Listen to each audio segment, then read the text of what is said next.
자, 그럼 이어서 기조 세션 1 시작해 보도록 하죠. 인공지능의 등장은 인간의 영역을 대체한다는 우려도 낳고 있지만 한편으로는 보다 편안하고 편리한 생활에 또 영위하게 합니다. 인간의 능력을 보완하는 방향으로 진화하고 있는 것 같은데요. 이번 세션에서는 인간과 AI가 함께 일하는 방법에 대해서 이야기 나눠보도록 하겠습니다. 인간의 새로운 동료, 인공지능에 대해서 이야기 나눠보도록 하죠. 세션에 발표 함께 해주실 분 소개를 드리겠습니다. 마틴 플레밍 전 IBM 수석 이코노미스트님, 그리고 이경전 경희대 경영대 교수님, 이석영 카카오 엔터프라이즈 부사장님, 그리고 차인혁 CJ 올리브 네트워크스 대표 이사님께서 준비를 해주셨고요. 진행으로는 좌장으로 이준기 연세대 정보대학원 교수님께서 함께 해주시겠습니다. 단상에 나와 계신데요. 여러분 박수로 환영해 주시기 바랍니다. 네, 아울러 교수님 부탁드리겠습니다. 예, 감사합니다. 우리 이번에 환경에서 마련한 인간과 AI가 어떻게 코엑지스트하는가에 대한 첫 번째 세션이죠. AI와 함께 일하는 법. 사실은 저는 이 주제가 앞으로 AI와 함께 앞으로 10년 동안 제일 중요한 주제라고 생각을 하고 있거든요. 그래서 개인적으로도 AI와 인간이 어떻게 같이 어떤 문제를 닥쳤을 때 의사결정을 내리는가, 이거에 대해서 지금 굉장히 관심 있게 연구를 하고 있는데, 또 이런 세션이 마련돼 가지고 굉장히 재밌게 할 것 같습니다. 지금 연사들을 우리 아나운서님께서 한 분 한 분 소개를 해주셨는데, 제가 연사들을 보고 굉장히 또 좀 익사이트 됐어요. 보시면 여기 아시겠지만 뭐 이경정 교수님은 AI 쪽에서 글도 굉장히 많이 쓰시고, 또 얼마 전에 이노베이티브 어플리케이션 오브 AI 어워드라 그래가지고 세계적인 AI 혁신에 대해서 본인 스스로 연구를 하셔가지고 상을 벌써 두 번째시죠, 교수님? 예, 두 번째 상을 받으셨거든요. 그래서 아주 AI 리서처로서는 어플리케이션 그쪽으로 아주 훌륭하신 교수님이시고요.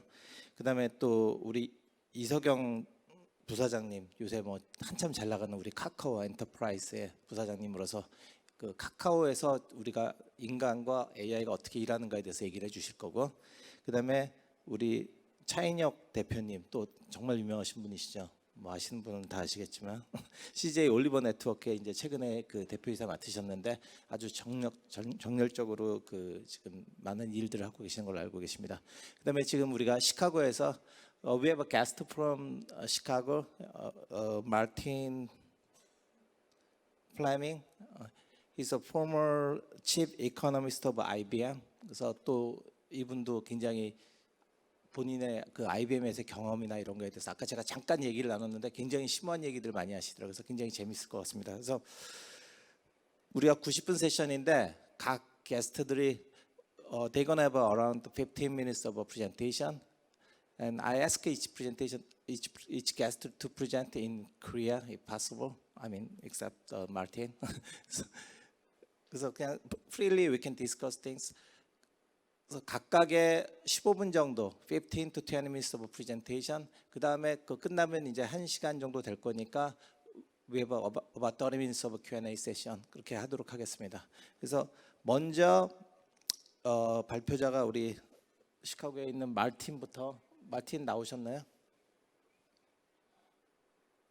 I am here. Yes, I am. I am here. Pleased to be with you. Okay, Martin. So why don't you just get started from you? Thank you very much. And I'm pleased to be with you this morning. Leaders have never faced a greater challenge. We see the environment that we're in, not only in East Asia, but in North America and in Europe. But beyond current conditions, the much longer term challenges that business leaders face really are at the intersection of changes in technology, which is much of the focus of this conference around artificial intelligence, but also the changing demographics that the world's workforces are facing, as well as a changed competitive environment. In response to these challenges, business leaders are looking to new forms of leadership.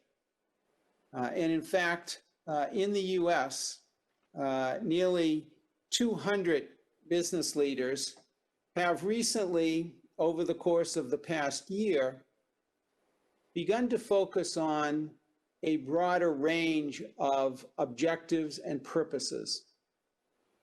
These are not in place of delivering results to investors and to those who provide capital, but it is in support of delivering financial results, with a greater focus on, first of all, employees, greater employee engagement, delivering value to customers, dealing with suppliers, business partners, and the supply chain, and of course, communities in which these large organizations live and work. So a much more holistic set of objectives, each supporting the other and not in place of the other. The challenge, of course, is, as in any business situation, achieving the appropriate balance between finding the long run approach to achieving sustainability and competitive advantage and the shorter run need to deliver results on a quarterly or an annual basis.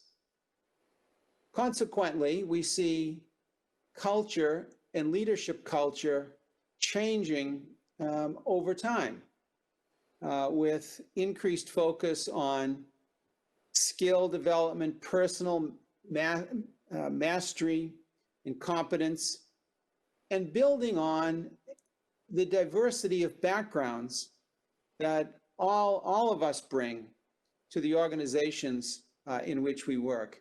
And it's that diversity of background that allows for new insights, differing thoughts, differing approaches that helps to drive innovation and the ability to create important outcomes, not only for individual workers, but for organizations as a whole.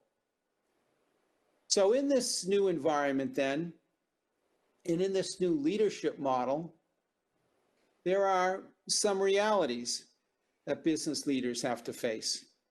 The first one of which is around the aging population and the shrinking workforces around the world. Many, if not all, of the workforces across the developed world are growing more slowly and in some instances declining. And this would include China as well as other East Asian, North America, and European nations. So the pressures that arise in the labor market as a result of a shrinking supply of workers is one of the first great challenges to be addressed. In addition, is the productivity challenge. Across all of these nations, these organizations, both large as well as small and medium, are faced with the challenge of being able to keep pace with the frontier firms or the leading firms across industries and sub-industries, and attempting to continue to close the gap as frontier firms continue to move ahead by improving management practices, improving business processes, and being able to stay at the leading edge of developments in information and communication technology and continue to learn by doing. So with this challenge, with this enormous challenge that business leaders and business leadership faces across all these dimensions, let's look at some of the areas in which organizations are taking action. The first one of which, of course, is the subject of much discussion here this morning, the challenges of artificial intelligence and cloud computing. The migration of computing infrastructure and software solutions to be able to meet the needs of organizations are changing and changing rapidly and the migration is difficult, and in many instances has not been successful. So it's going to take time, measured in years, perhaps decades, to fully realize the transition and the transformation and being able to understand what will be required. Some of which relate to the ability to deploy new types of solutions. So let me outline for you as an illustration to make the problem concrete. An example, retail supply chain. As we all know, there are many retail organizations that within each location carry a large number of stock keeping units, but many retail organizations also have a large number of locations, which means that the ability to forecast demand is quite challenging. And with conventional methods, errors are typically in the 20 to 30% range, which is quite significant in terms of being able to meet needs of customers and to deliver business results. But we can see that the leading edge of deep neural networks and deep learning models are able to produce much better forecasts, with much less error. However, the computing requirements are enormous and quite significant. So while the benefits could potentially be quite large, both in terms of meeting the needs that customers have, when customers arrive at a store, they expect to be able to purchase the items they're looking for, as well as to be able to deliver the financial results that retailers are seeking to achieve, the challenge is still quite great. So we have ahead of us the opportunity to continue to improve. And what might some of those improvements in AI and cloud computing be? We have opportunities around improved software, being able to, over the course of the life cycle, manage the capabilities much more readily, sometimes known as auto AI, being able to automate much more of the capability. In addition, we also want to be able to provide the infrastructure, the cloud hardware that is more efficient and can be more readily able to provide the compute that's necessary. In addition to the technology is the business process transformation. So we know from experience we need to marry the transformation of business processes and the implementation of new technology to be able to achieve the financial benefits and results that we're seeking to achieve. But the business process transformation also means workers are being required and asked to work in new ways. They are two sides of the same coin. As business processes transform, workers are asked to take on new tasks. So within a given occupation, and on the graphic here, the occupation is the horizontal blue line. Occupations are made up of tasks represented by the vertical blue lines. And we see as innovation is introduced, there is a displacement effect as certain tasks are displaced, but there's also a productivity effect as tasks become more productive. What we observe, however, as automation proceeds is that while the displacement effect can increase, new tasks are created. Workers are asked to take on new tasks as they continue to perform some of their previous tasks while others are automated. And so there's a race. There's a race between the displacement through automation, but the increased requirements of new tasks through the productivity effect. In the work that we've been doing, we've been able to show how these tasks are being redistributed often from mid-wage workers to both high and low-wage workers. with a significant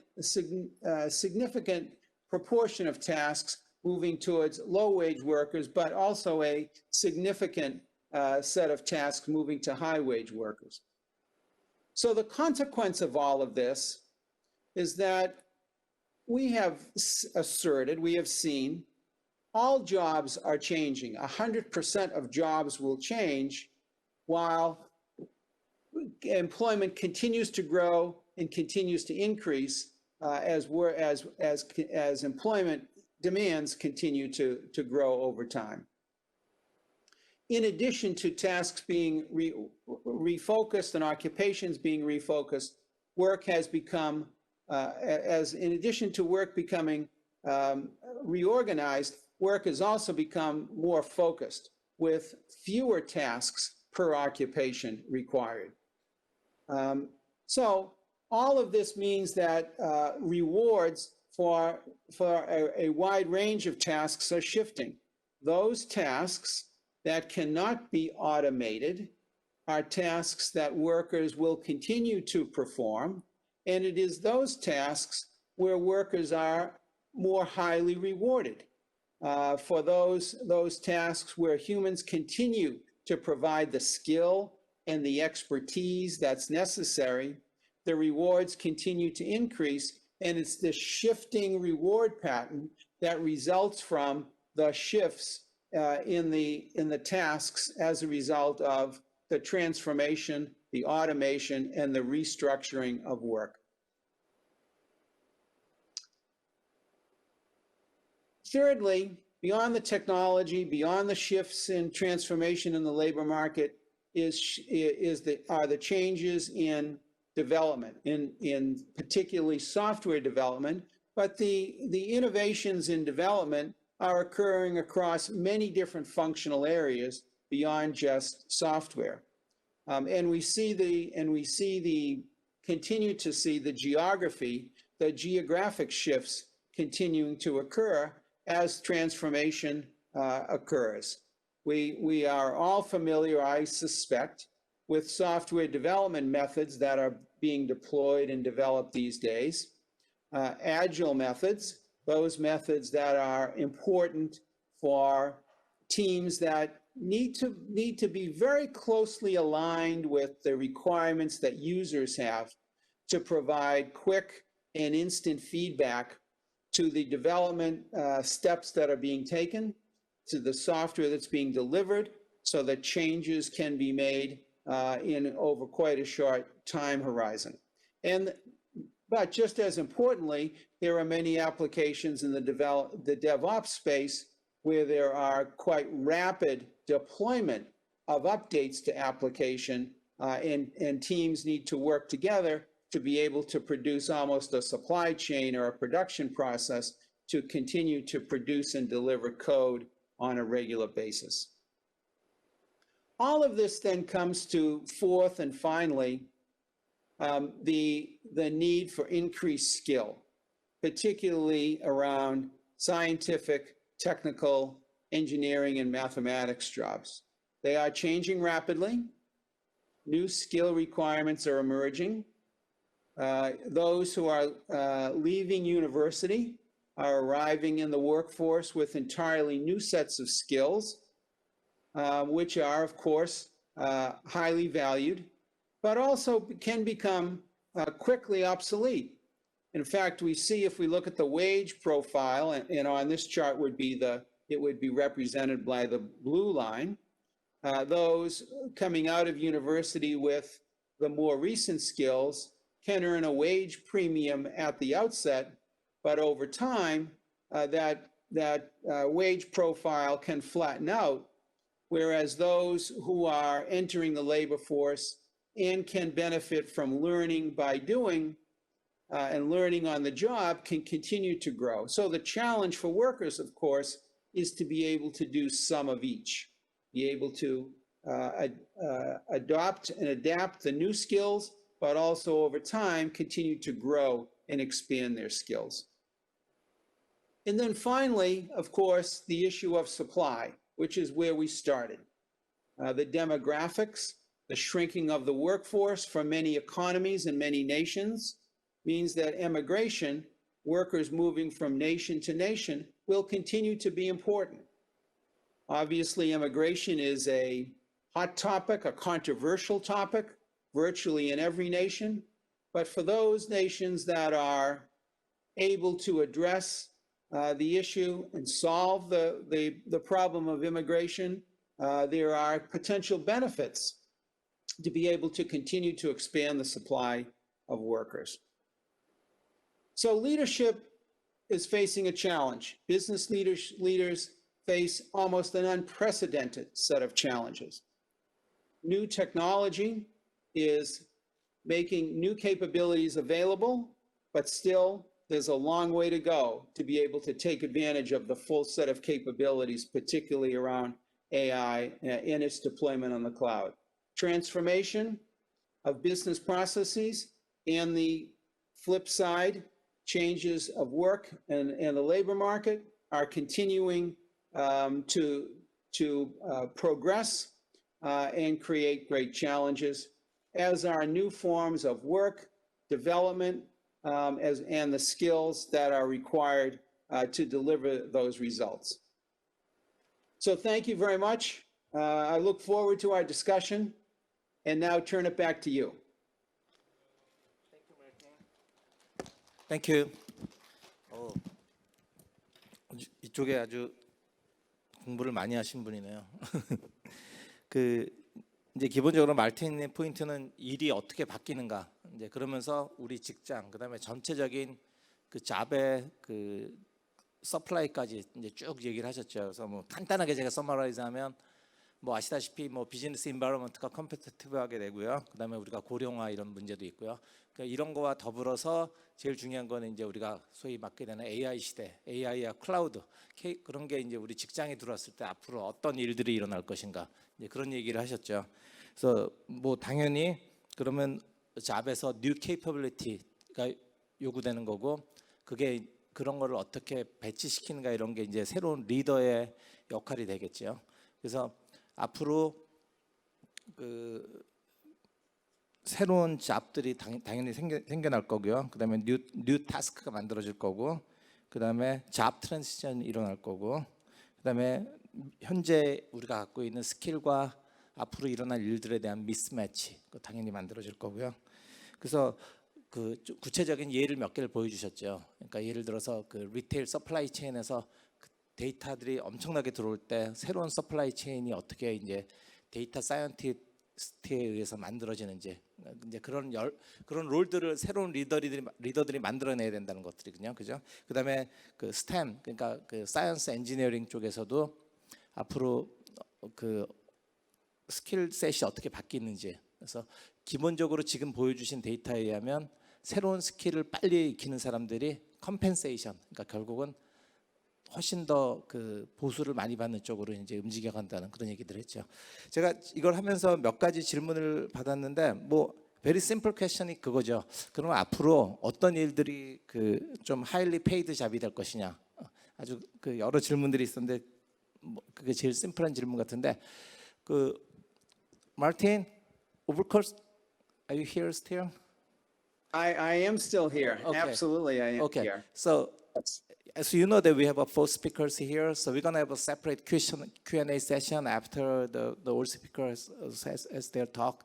But no, why don't I just give you a very simple one question from the audience? The one simple question is that, so what do you think is the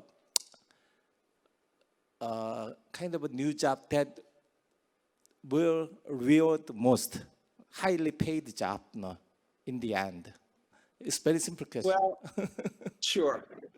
So, you know, we certainly see many, if not all, of the STEM occupations: scientific, technical, engineering, mathematical, as well as many at the top of the healthcare profession. But the focus here really is not so much on the income earning capability of a given occupation or occupations. The message really is around the reorganization of work and workers being asked to take on new tasks And the tasks that workers are being asked to take on is what's driving the compensation in new ways for new skills and new capabilities. 그러니까 각 개인의 잡을 보지 않고 그러니까 조직이 어떻게 바뀌는지를 봐야 돼가지고 그 조직이 잘 적응을 하면 그 사람한테 결국은 리워드가 올 거라는 이제 그런 대답인 것 같습니다. Okay, so why don't you just wait for a second, and we'll just have the second guest here, Professor 경전 리, 이경전 교수님, 경희대 교수님 이제 발표 준비해 주십시오. 앉아서 하는데요. 앉아서.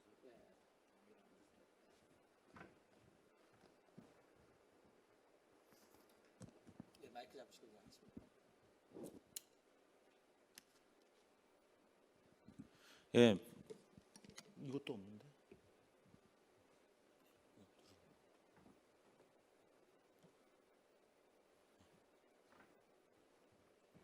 예, 앉아서 하는 거 맞습니까? 예, 하겠습니다. 예, 반갑습니다. 경희대학교 경영학과 이경전입니다. 오늘 세션 제목이 AI와 함께 일하는 법이라는 주제에서 저는 제목을 Human AI Mixed Initiative라는 타이틀로 잡았고요. 거기서 어떤 프린시플, 사례, 어떤 비즈니스 모델 이렇게 이제 원래 잡았는데요. 한번 말씀을 드려보도록 하겠습니다. 일단 저는 이번 세션 제목을 가지고 열심히 뭔가 발표 자료를 준비하려다 보니까 약간 꼬이더라고요. 논리가 인공지능과 일하는 법 이렇게 해서 좀 꼬이더라고요. 왜 꼬이는가 봤더니 이게 이제 AI에 대한 오해에서 나온 세션 제목이에요. 우리가 AI와 일하는 법이라는 말은 사실 맞지 않다. 오히려 AI 시스템을 제조하는 법, AI 시스템을 사용하는 법. 더 정확하게 말하면 인공지능과 일하는 법이 아니라 사람과 적합하게 일할 인공지능 시스템을 설계하고 개발하고 배포하는 그런 방법. 그러면 그것의 어떤 일반 사람은 그저 인공지능 기반의 제품이나 서비스를 유즈하는 법을 배우면 되는데 우리가 AI에 자꾸 인격을 부여하고 뭔가 동등한 것처럼 자꾸 생각하는 경향이 있죠. 사실은 AI라는 거는 오늘 마이클 조단 교수님의 앞부분의 강의를 너무 재밌게 들었는데 저랑 거의 100% 일치했습니다. 그래서 AI를 어떤 thing으로 생각하는 분들이 너무 많은데 AI는 그냥 방법론에 불과하다, 학문 분야고 여러 가지 좋은 말씀 하셨죠. 인간을 모방할 필요가 전혀 없고 그다음에 인간을 대체하는 것이 아니고 뭐 이런 마이클 조단의 오늘 그 기조연설을 너무 재밌게 봤는데 저랑 100% 일치했고요.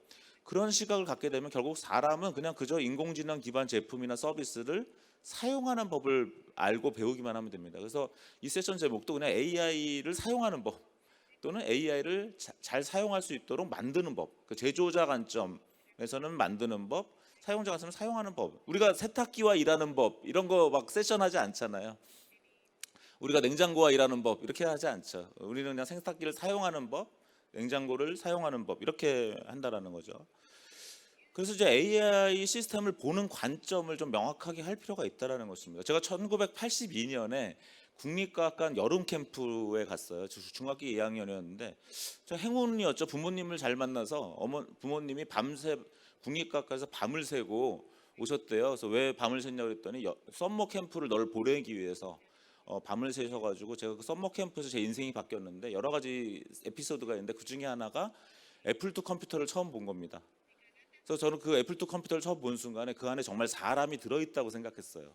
조그만 사람이 여기 안에 들어있지 않으면 어떤 기계가 나와 이렇게 반응할 수가 없다. 어떻게 사람이 이 안으로 들어갔지? 이런 생각을 제가 중2 때 했습니다.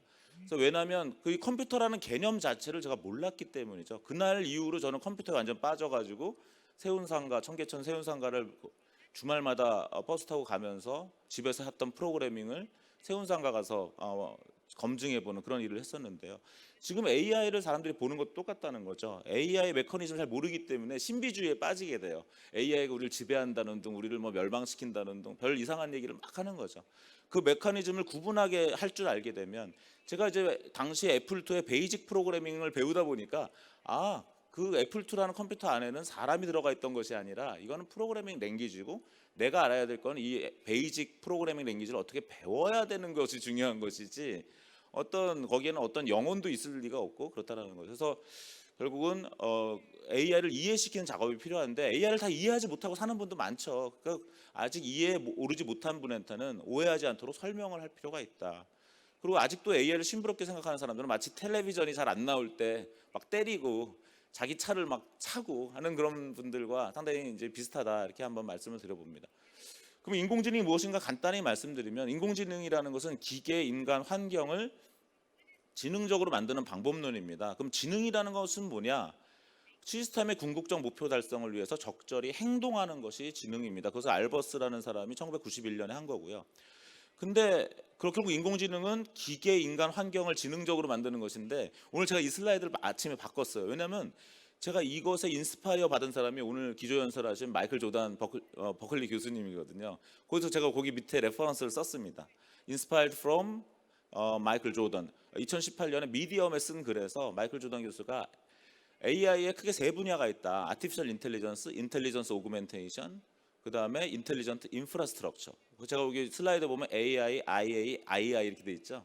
그래서 사실은 이 글에 상당히 감명을 받았고 이것을 제가 2020년에 인공지능을 새롭게 좀 더 확장된 정의를 하는 데 있어서 사실 영향을 받았다. 그래서 어떻게 보면 알버스라는 학자, 그 다음에 마이클 조단의 거기에 벽돌 하나 더 올려서 그냥 기계, 인간, 환경을 지능적으로 만드는 것이다. 그래서 지능적인 삶을 좀 더 지능적인 인간, 좀 더 지능적인 환경을 만드는 것이다라고 정리할 수 있겠습니다.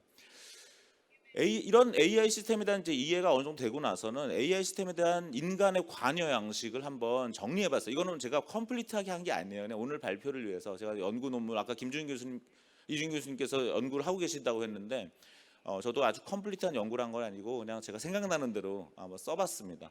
첫 번째는 AI가 어떤 걸 제너레이션해요. 그러면 휴먼은 그거를 파이널라이즈합니다. 왜냐하면 AI는 실수할 수 있거든요. 그래서 제가 지금 잘 안 보이는데 화면이 뒤에도 없네요. 여기도 이 화면이 잘 안 보여서. 예. 그래서 제가 이거를 제너레이션 오리엔티드 시스템이라고 한번 붙여봤습니다. 그래서 AI가 주도적으로 일단 제너레이션하고요. 사람은 그걸 자기의 책임을 가지고 파이널라이즈하는 거죠. 그래서 휴먼은 거기서 억셉트하거나 리스판드하거나 또는 휴먼이 약간 책임을 가질 때는 모디파이하는 그런 형태의 인터랙션이 있습니다. 두 번째는 휴먼 AI 믹스드 이니셔티브 시스템. 그래서 모든 AI 시스템 본질적으로 휴먼 AI 믹스드 이니셔티브 시스템이라고 생각하는 게 사실은 나아요. 그래서 휴먼은 인텐션을 제공하고 AI는 그것에 대한 액션을 하는 것입니다. 세 번째는 이제 AI가 기존의 잡을 특히 페인풀한 잡을 없애는 경우가 많죠. 예.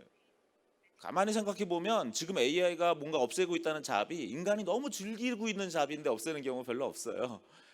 기존에 존재하면서 굉장히 그걸 하기에 페인풀한 잡들을 AI가 없애고 있습니다. 네 번째로는 AI 크리에이트 존재하지 않았던 새로운 역할.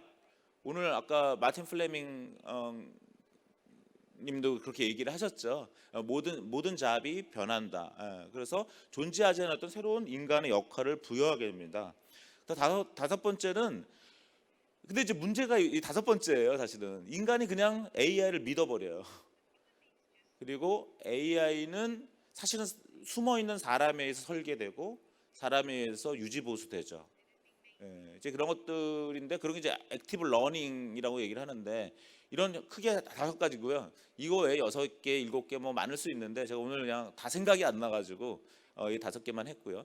액티브 러닝이라는 게 요즘 AI를 하는 분들의 가장 이슈 중에 하나입니다. 한번 개발해주고 떠나는 게 아니라 AI 시스템 개발해주면 얘가 계속 돌아가야 되죠. 그것이 공장이든 자동차든 어떤 회사이든지 간에. 그럼 거기에는 늘 사람이 또 도와주게 돼 있습니다. 그래서 AI 시스템의 설계자는 사람, 그다음에 이렇게 돌아가기 시작하면 AI가 영원히 잘 알아서 돌아간다. 아까 오토 ML이란 말도 쓰셨지만 영원히 오토메이트 될 수가 없어요. 그래서 그걸 메인테인하는 것도 사람, 어노테이션 하는 것도 사람. 그래서 디자이너, 그다음 메인테이너, 그다음 어노테이터 뭐 이런 역할들을 AI가 하게 되는 거죠. 마치 영화 설국열차에 보면 그 아이가 끌려가서 계속 뭐 그 나사를 어떻게 손으로 막고 있나요? 그런 것이 상당히 예술가들이 보는 미래의 자동화된 시스템도 역시 사람이 개입해서 계속 메인테인하고 있다는 걸 보여줍니다. 오늘 제목이 휴먼 AI 믹스드 이니셔티브인데요. 중요한 건 이거는 새로운 얘기가 아니에요. 굉장히 옛날부터 있었던 얘기고 1995년에 제가 이와 관련된 논문 2개를 썼었고 마이크로소프트의 에릭 호로비츠라든가 카네기 멜론의 마누엘라 벨로스 같은 분들도 다 이러한 논문을 1990년대에 이미 썼던 것이고요. 이제 이런 것들에 대해서 오늘 이제 리얼월드 케이스를 뭐 뷰노라든가 비프로 11이라든가 이런 우리나라 회사들을 가지고 한번 설명을 드려보겠습니다. 이렇게 왜 휴먼과 AI가 믹스드 이니셔티브, 그러니까 주도권을 혼합해서 갖고 있어야 되느냐? 그것은 AI라는 것은 또는 머신러닝이라는 시스템은 늘 에러를 낸다는 것입니다. 많은 분들이 착각을 하는데 AI나 머신러닝은 에러가 없을 것이고 인간보다 더 나을 것이다. 글쎄요, 인간보다 더 나을지 모르겠지만 에러를 늘 내요. 왜냐하면 옵티마이제이션 관점으로 보면 로컬 옵티마이제이션 테크닉이거든요. 그렇기 때문에 늘 에러를 낼 수밖에 없습니다. 그렇기 때문에 그 에러를 내는 AI 시스템과 인간이 누가 책임을 갖느냐에 따라서 협조를 해야 되고요. 또 하나는 그 에러가 치명적일 때는 상당히 곤란해지죠. 그래서 그 에러가 치명적이지 않은 분야에서는 굉장히 자동화 수준이 높아지고요. 에러가 치명적인 분야에서는 인간이 개입해야 되는 그런 형태로 진행될 수밖에 없다. 이렇게 보시면 되겠습니다. 오늘 사례를 가지고 좀 말씀을 드리면 되겠어요. 그래서 결국 어떤 AI 시스템이나 어떤 제조법이나 사용법이 다양하게 될 수밖에 없는 이유는 결국은 그것이 그 분야의 특성, 그것이 에러가 나면 큰일 나는 데냐 아니냐라든가 그런 태스크 결과의 위험 정도, 그다음에 그 분야가 그냥 미션 크리티컬하냐 그렇지 않냐. 그다음에 방법론의 특성도 있어요. 방법론이 이게 에러를 냈을 때 내가 왜 에러를 냈는지 설명이 가능하냐. 또 이거는 에러가 날 때와 에러가 안 날 때가 상당히 그래도 좀 구분이 되는 로버스트하냐. 그다음에 얘 또 액션의 결과가 프리딕터블하냐. 이런 여러 가지 요인에 따라서 사실 우리가 얘기하는 AI와 일하는 법 또는 AI 시스템의 제조법, 사용법이 다양해진다. 이렇게 말씀을 드리겠는데 이것도 제가 오늘 강의 자료를 위해서 그냥 슬쩍 만든 거지 제가 막 연구 논문으로 막 컴플리트하게 한 건 아니기 때문에 그 정도 이해하시면 되겠습니다. 아까 이준기 교수께서 제가 상을 받았다고 소개해 주셨는데요. 제가 3번 상을 받았어요. 하나는 1995년에 대우조선 경남 거제 옥포조선소의 생산 시스템을 스케줄링하는 것인데요. 그 AI와 일하는 법이라는 관점에서 한번 제가 에피소드를 말씀드려 볼게요. 제가 그때 한 21살 때예요. 거기 거제도에 가면은 그분들이 저를 되게 어리게 봤을 거 아닙니까? 그러면서 야, 제가 AI 하는 애래. 제가 우리 일자리 뺏으러 왔어. 그랬습니다. 그게 1991년, 92년에 한국에서 일어난 상황이었어요. 그때도 인공지능은 늘 일자리를 뺏는 거로 생각을 했어요. 근데 저랑 같이 일을 하고 술 먹고 밥 먹고 하면서 계속 회의를 하다 보면 야, 너네 이런 걸 AI라고 불러? 알았어, 도와줄게. 우리 도와주려고 온 거네, 너는. 우리 일자리 뺏으러 온 게 아니라 우리 도와준 거 주러 왔구나. 이렇게 저한테 얘기했던 그 기억이 납니다. 오늘 제가 강의 자료를 아침에 좀 고치면서 또 생각을 했어요. 제가 97년에 또 상을 받은 건 현대건설의 프로젝트 플래닝 시스템을 개발하는 걸 상을 받았는데요. 그때도 상당히 이 AI 시스템을 개발하기 위해서 누구랑 많이 일했냐면 현대건설의 공정관리부, 컨스트럭션 매니지먼트라고 하죠. 그다음에 여러분 건설사의 꽃은 누굽니까? 현장이고요. 현장 소장님이에요. 가장 활발하게 일하실 때고 가장 지식이 많은 분들이거든요. 그분들을 방문해서 그분들의 지식을 뽑아내는 겁니다. 그걸 이제 점잖은 말로 날리지 에퀴지션이라고 얘기하고요. 그래서 저희가 현장 소장님들로부터 생생한 지식을 에퀴지션 해가지고 그걸 저희 시스템에 집어넣어서 공정관리부에서 공정표를 만드는 데 걸리는 시간을 굉장히 단축함으로써 영업활동을 굉장히 활성화시킨 그런 시스템이라고 보시면 되겠습니다. 근데 이 프로젝트가 거의 다 끝나고 나서 그때 윤재호 이사님이라는 분이 계셨어요. 현대건설에. 그것도 벌써 20년이 넘은 얘기인데 그분이 뭐라 그러냐면 우리는 이 시스템을 꼭 쓰지 않아도 괜찮아. 근데 이러한 시스템을 구축하는 것만으로도 우리 현대건설의 엄청난 지식경영 자산이다. 그 당시 또 지식경영이라는 새로운 패러다임이 나오고 있을 때가 1998년, 99년 그럴 때였거든요. 그래서 이제 그런 것들이 그러니까 사람들이 AI를 어떻게 보느냐라는 걸 좀 말씀을 드려보는 거고요. 올해 또 제가 새로운 상을 받았는데 그것은 이제 제조업의 품질 관리를 하는 AI 시스템이었는데요.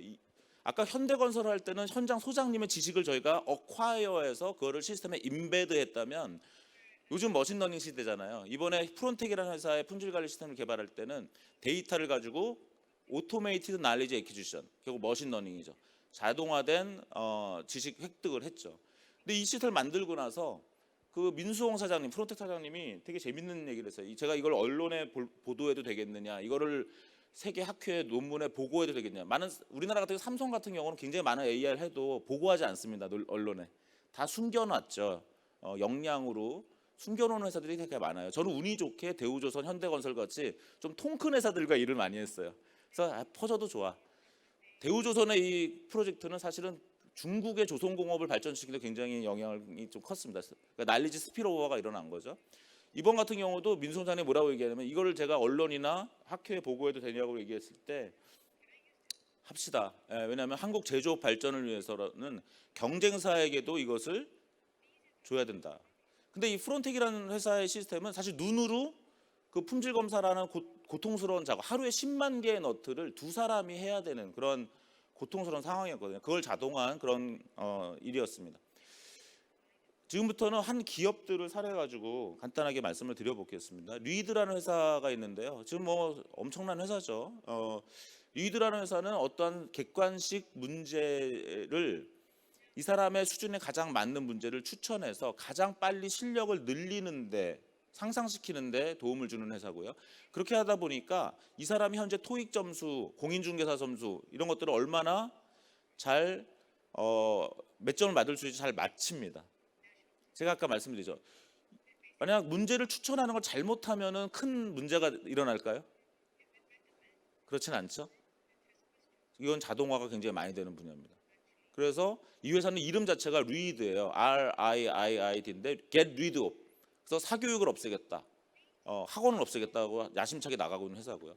이것이 아까 프론텍의 사례인데요. 제가 시간을 많이 사용해서 빨리빨리 진행을 하도록 하겠습니다. 프론텍 여기 오른쪽 위에 사진을 보시면 하루에 10만 개의 너트를 계속 눈으로 품질 검사해야 되는 굉장히 고통스러운 작업을 하던 일들을 이제 자동화한 그런 사례라고 보시면 되겠습니다. 결국 이분들의 눈을 AI의 이 딥러닝이 이제 대체한 그런 사례라고 볼 수가 있겠습니다. 뷰노의 골연령 특정 AI는요. 재밌는 거는 이 왼쪽 그래프를 보시면 아산병원 데이터 가지고 학습을 했는데 의사분들보다 잘한다고 결론이 났습니다. 근데 여기서 끝나서 의사를 대체한다는 논리를 개발한 게 아니라 이 AI 시스템을 의사분들한테 줬을 때 의사분들이 더 잘한다 AI보다. 충분히 그럴 가능성이 있습니다. 그 다음에 의사들의 생산성이 높아진다. 이거 원래 고객들한테 몇만 원 받는 거거든요. 그 중에 30%를 뷰노가 받아내고 있고요. 그러면 병원은 원래 제가 5만 원이라고 하죠. 5만 원 중에 30%는 15,000원이죠. 원래 5만 원 매출이 나던 거를 15,000원을 뷰노한테 주고 있는데도요. 대부분의 병원들이 이걸 억셉트해요. 왜냐하면 의사분들의 생산성이 올라가기 때문입니다. 이제 그런 형태로 이제 간다. 그래서 그 15,000원을 아산병원과 뷰노가 쉐어하는 그런 비즈니스 모델을 가지고 있습니다. 비프로11도 지금 세계적인 한국의 스포츠 AI 회사인데요. 여기서는 그냥 일하는 방법만 말씀드리겠습니다. 이걸 100% AI가 하지는 않아요. 거기 축구를 좋아하는 매니어들이 AI 시스템과 같이 협업해서 축구 분석을 하고 있습니다. 이것이 만약 기존의 축구 경기 분석가들을 없애느냐? 그렇지 않아요. 비프로11은 독일 프로리그에 가서 한 5부 리그부터 먼저 진출한 겁니다. 5부 리그에는 어차피 분석관이 없어요.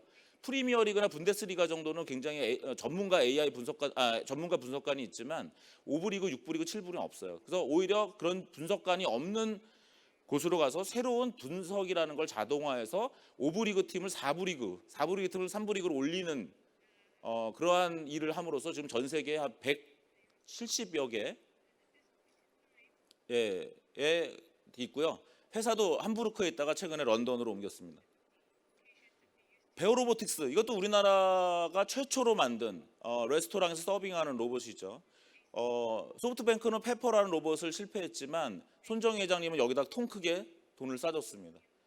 그럼 베어로보틱스의 이 서비라는 로봇이 과연 레스토랑에 일자리를 없앨 거냐? 그렇지 않다라는 거예요. 왜? 이 하정우 대표님은 실리콘밸리에서 구글에서 일하면서 밀피타스에서 순두부집을 열었는데요. 너무 고통스러웠다는 거예요. 자기 일하는 게 하루에 10km를 걸었다라는 거죠. 그래서 자기가 그 음식점을 경영하고 서빙과 요리를 다 하는 그러한 고통을 겪으면서 내가 이거를 대신해 줄 수 있는 로봇이 있다면 나는 더 고객한테 좋은 음식을 만드는 데 쓸 거고 그 다음에 고객들을 더 엔터테인할 수 있을 것이다. 결국은 우리가 서빙 로봇의 경우도 지금 미국도 그렇고 한국도 그렇고 잘 채용이 안 돼요. 일자리가 없는 문제가 아니라 사람들이 그런 일을 하고 싶어 하지 않는다라는 것이죠. 슈퍼빈도 마찬가지입니다. 여기는 페트병이나 알루미늄 캔을 집어넣으면요 돈으로 적립해줘요. 잘못된 걸 집어넣으면 돈으로 적립 안 해주고 반납을 합니다. 그러면 이거는 만약 많은 재활용품을 수거하는 노인분들의 일자리를 뺐느냐? 그렇지 않죠. 여기에 그 슈퍼모아라는 매니아 할머니 할아버지들이 생기기 시작한 거예요. 동네의 모든 페트병이나 알루미늄 캔을 다 들고 와가지고 여기다 다 집어넣습니다. 그러면 처음에 선점한 몇 분이 다 집어넣으면 이 자판기처럼 생긴 것이 다 꽉 차버리는 거예요. 그래서 아예 슈퍼비나에서는 이건 더 이상 이거는 기계로 할 일이 아니다. 슈퍼모아님들은 그냥 우리가 사람끼리 합시다. 이 기계에 넣지 마세요. 그래서 이 재활용 분야에 굉장히 많은 자료를 하는데 그동안 종이를 모으는 거는 부가가치가 없어요. 그 모으는 재활용하는 분들도 무겁기만 하고 종이가 훨씬 무겁죠. 근데 이런 것들이 결국은 사실은 AI가 직업을 없앤다고 하지만 굉장히 새로운 직업을 만들어내는 재미있는 사례라고 볼 수 있겠습니다. 제가 최근에 한국의 AI 스타트업 25개를 오늘 이 주최하신 한국경제와 같이 선정한 일이 있는데요. 이 25개 회사들이 다 오늘 방금 말씀드린 5가지의 어떤 AI와 일하는 법에 다 해당돼서 한번 우리가 매핑을 해볼 수 있을 것입니다. 시간이 많이 지나서 웨이모와 테슬라는 간단하게만 말씀드리겠습니다. 웨이모는 지금 올해 10월에 피닉스 지역에 완전 자율주행 서비스를 시작했죠. 이거는 정말 사람이 AI를 믿고 가는 겁니다. 완전히 AI를 믿고 가는 그런 구조의 레벨 4의 자율주행 서비스가 시작되고 테슬라는 레벨 2죠 아직. 올해 지금 풀 셀프 드라이빙 옵션 컴플리트라는 거를 발표해서 지금 만불의 가격 책정을 한 상태죠. 이거는 레벨 2입니다. 이거는 사실은 사람이 많이 죽을 것 같아요. 전 앞으로. 왜냐하면 많은 분들이 여기에서 지금 얘를 너무 믿고 있거든요. 사실은 믿으면 안 되는 시스템인데 사람들은 그걸 믿어서 사고가 날 가능성이 있습니다. 그래서 이제 웨이모는 좀 더 책임 있는 어프로치를 쓰고 있는 편이고 테슬라는 역시 앨런 머스크 성향대로 리스크로 가는 그런 또 모습을 보여주고 있는 그런 상황입니다. GPT-3라는 것이 올해 또 중요한 AI 사건인데요. 이거는 제가 생략을 하고 GPT-3 같은 AI 시스템이 나오면 앞으로 잡이 없어질 거다? 그렇지 않다라는 것입니다. 인간 사용자와 협업하면서 굉장히 많은 새로운 서비스를 창출할 것이다. 이게 제가 한국경제 가끔 쓰는 그 이경전의 경영과 과학이라는 칼럼에 있는데요. 나중에 한번 읽어보시기 바랍니다. 그래서 오늘 AI와 인간의 관계에 대해서 크게 5가지 정도로 제가 말씀을 드렸는데요. 우리가 그동안은 사실 2018년까지는 AI가 잡을 없앤다라는 게 유행처럼 얘기가 됐다면 사실 2019년, 2020년은 오히려 포스트 AI 잡이 굉장히 크리에이션 된다라는 것이 사실은 글로벌하게 더 많이 얘기되는 거다라고 저는 말씀드리고 싶습니다. 그래서 이렇게 AI에 대한 비관론이라는 것은 비과학적인 두려움이자 역사에 대한 무지에 불과하다라고 저는 생각하고요. 최근에 문화일보에서 제 말을 인용해서 쓴 기사가 있어서 공유를 드리고요. 그래서 우리가 카메라와 자동차만 봐도 마찬가지죠. 카메라가 화가의 직업을 없앴는가, 자동차가 마부의 직업을 없앴는가. 근데 카메라가 얼마나 많은 지금 직업을 100년 이상 만들고 있습니까? 유튜버, 뭐 인스타그램, 인플루언서 수많은 자동차도 마찬가지죠. AI가 우리가 단기적으로 마치 화가와 마부의 직업을 없앨 것처럼 생각하는 것은 매우 저는 단기적인 마이오픽한 그런 시각이라고 보고 있습니다. 그래서 자동화 연결이 일자리를 만든다 이런 말씀으로 마치도록 하겠습니다. 고맙습니다. 예, 감사합니다. 이경정 교수님은 확실한 비율을 갖고 계시죠. 그러니까 사실 저도 굉장히 비슷한 비율을 갖고 있는데 이게 보면 그 AI를 공부하시는 분들이 컴퓨터 쪽에서 공부하시는 분들하고 경영 쪽에서 공부하는 사람들이 확실히 비유가 좀 다를 것 같아요. 그러니까 저도 경영 쪽에서 공부하는 축에 속하는데, 그러니까 우리 쪽 그 경영 쪽에서는 주로 이제 AI를 툴로 보는 거죠. 그래서 지금 이경정 교수님 말씀하신 것도 AI를 어떻게 사용하는 게 좋으냐, 이제 그 방식으로 해서 본인 나름대로 모델도 이제 제공하시고 그랬는데 몇 가지 질문을 제가 던지려고 했는데 다 정리까지 해주시고 뭐 시간도 많이 쓰시고 그래서 나중에 질문 드리도록 하겠습니다. 자, 우리 세 번째 발표는 이제 이석영 카카오 엔터프라이즈 부사장입니다. 요새 뭐 우리 아시다시피 카카오 굉장히 사람들한테 관심이 많은데요. 카카오에서 어떤 식으로 AI를 통해서 일을 하는지 그거에 대해서 말씀드려 주십시오. 예.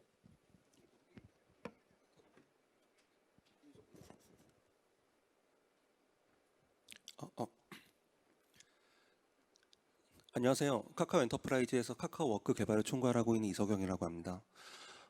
좀 전에 그 앞서 많은 교수님들과 이렇게 좀 그 AI와 함께 일하는 법, 그리고 AI가 직업을 어떻게 보면 대체하지 않을 건지 이런 것들에 대해서 되게 좀 깊은 얘기를 많이 해주셨는데요.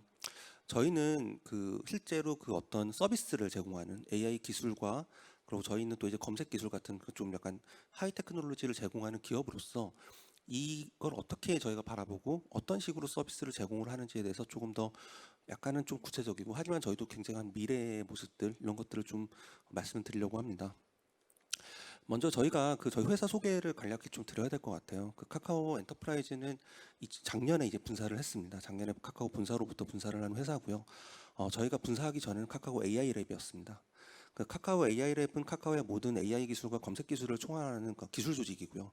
400분 이상의 그 AI와 검색 엔지니어들이 갖고 있는 굉장히 강력한 어떤 그 테크 부서입니다.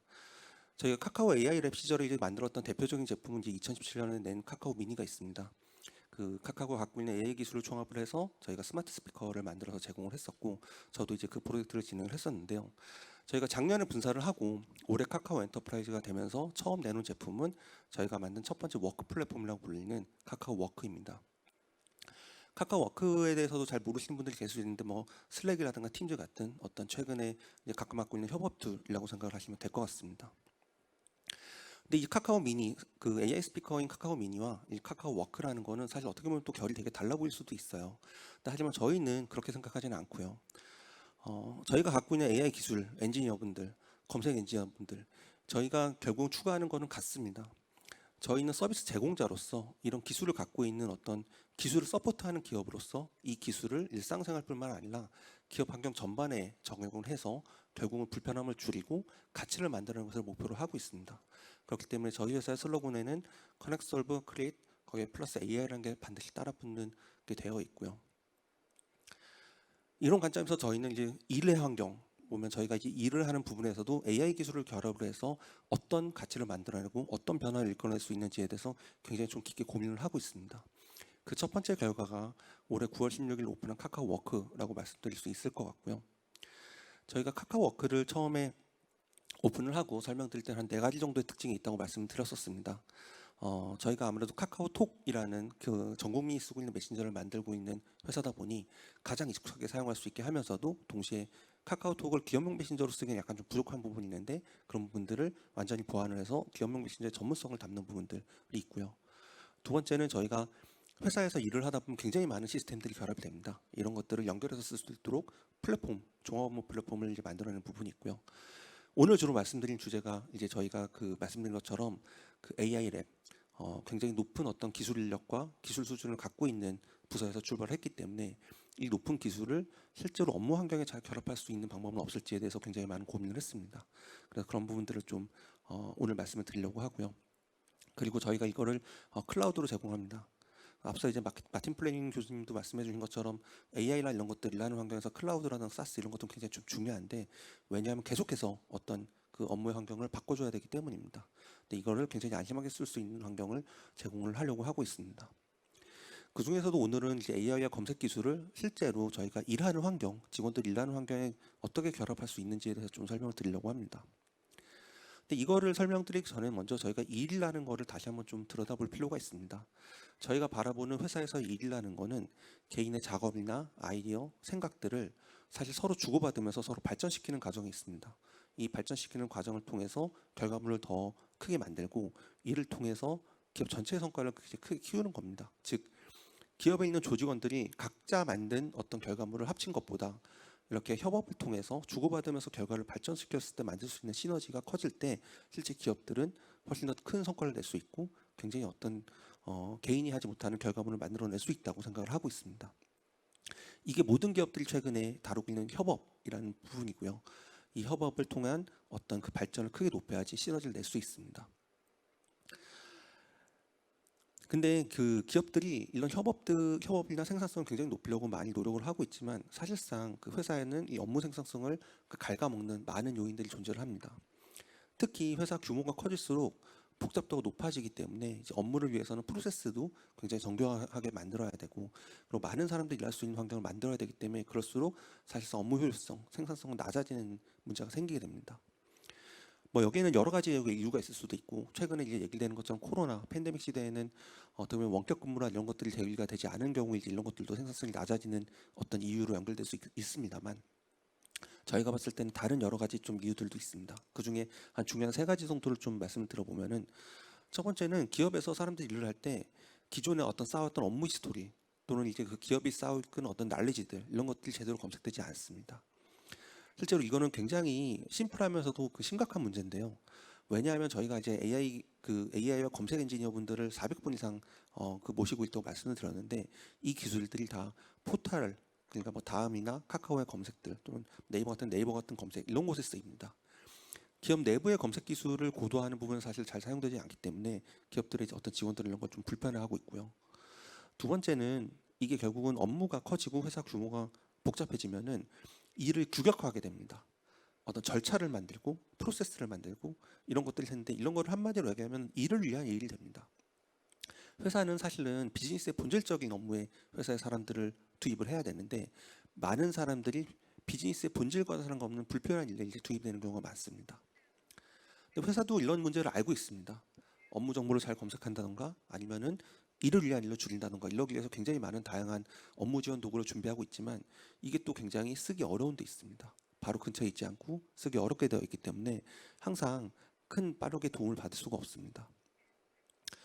저희는 결국은 이제 회사 일을 하는 부분에서 많은 부분을 차지하는 워크 플랫폼, 이는 결국은 아까 말씀드린 것처럼 개인의 생각과 결과물을 주고받을 수 있는 커뮤니케이션 도구, 그게 결국 협업 툴이라고 불리는 워크 플랫폼으로 집약이 되는데요.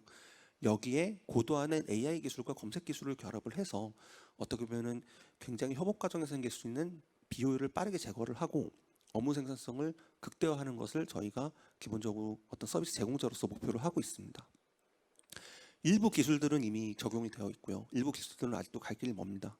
아니면 몇 가지 사례를 들어서 좀 약간 말씀을 드리면은 좀 와닿으실 수 있을 것 같은데요. 저희는 AI 기술만큼이나 검색 기술을 굉장히 좀 중요하게 생각합니다. 그리고 검색 기술에도 어떤 AI의 요소 기술인 머신러닝이나 딥러닝 기술들이 계속 강하게 이제 붙고 있기 때문에, 이런 부분을 통해서 제가 아까 말씀드렸던 첫 번째 문제, 정보 검색의 어떤 그 문제점을 해결할 수 있습니다. 실제로 저희가 이제 제공하고 있는 카카오워크는 기본적으로 메신저 형태를 띠고 있지만 여기에는 굉장히 강력한 통합 검색이 붙어 있습니다. 이거는 어떻게 보면 당연한 거 아니야라고 생각하실 수 있지만, 다른 어떤 메신저라든가 기업용 메신저에서 검색을 한 번이라도 해보신 분들이라면은 이 차이가 얼마나 큰지 바로 아실 수 있을 것 같아요. 기본적으로 메신저라고 하는 것은 아이디어를 창발시키는 공간입니다. 굉장히 많은 얘기들을 주고받아야 되고 자료들도 굉장히 빠르게 주고받아야 됩니다. 근데 이런 것들이 제대로 검색이 되지 않는다라고 하면은 이걸 다시 한번 확인하기 위해서 굉장히 많은 시간이 낭비가 됩니다. 휘발되어 사라지지 않는 대화를 굉장히 강력한 검색을 할 수 있다는 게 주는 어떤 비즈니스적 밸류는 우리가 생각하는 것보다 훨씬 큽니다. 실제로 그걸 위해서 카카오워크에서는 모든 거를 다 통합 검색을 할 수 있도록 제공을 하고 있고요. 말씀드린 것처럼 저희가 20년 동안 쌓아온 검색 기술을 다 결합을 시켰습니다. 그래서 굉장히 어떤 파워풀한 검색을 할 수가 있고요.